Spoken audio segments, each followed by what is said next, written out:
tous, bien-aimés, j'espère que vous allez bien aujourd'hui. Je poursuis mon étude sur la prospérité et aujourd'hui on va parler de la prospérité du corps, c'est-à-dire de la santé. Et c'est pas ce que vous allez penser, en fait, c'est pas ce que vous pensez. Je vais pas parler du fait de faire du sport, de dormir bien, etc. Ça, c'est des choses que je pense qui sont évidentes, on n'a pas besoin d'en parler, surtout dans cette chaîne, c'est pas l'objectif du tout. Mais je vais parler de la santé, donc du corps. En tant que chrétien, il y a une clé pour être en bonne santé, c'est la joie. Et il faut comprendre ceci.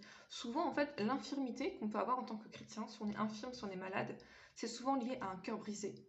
Et oui, c'est souvent lié à de la tristesse. Quand on est triste, vous avez remarqué on a plus tendance à tomber malade. Quand on a le cœur brisé, quand on a des traumatismes, etc., ça peut entraîner des maladies. Et on peut être infirme à cause d'un cœur brisé. Alléluia. Proverbe 17, verset 22, la Bible dit ici: un cœur joyeux est un bon remède, mais un esprit abattu dessèche les eaux. Donc, un cœur joyeux est un bon remède. Et ça, c'est vraiment Dieu qui donne la joie.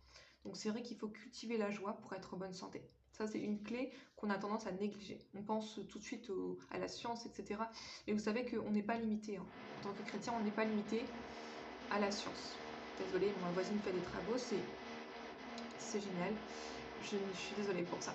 Donc voilà, il faut absolument cultiver la joie et les fruits de l'esprit. Un des fruits de l'esprit, c'est la joie. Vous savez que je pensais à ça quand que je préparais l'étude tout à l'heure. Joseph a eu 2 fils en Égypte. Il a eu le premier fils qui s'appelait Manassé et le deuxième s'appelait Éphraïm. Et vous savez que Manassé, ça veut dire oubli. Et Éphraïm, ça veut dire en fait, quand il a eu Manassé, il a dit: Dieu m'a fait oublier toutes mes peines et la maison de mon père. Et ensuite, quand il a eu Éphraïm, il a dit: l'Éternel nous a mis au large et nous prospérerons dans le pays. Ça veut dire qu'avant de prospérer, il faut oublier toutes ses peines. Avant de prospérer, il faut savoir oublier et guérir de toutes ses blessures. Gloire à Dieu.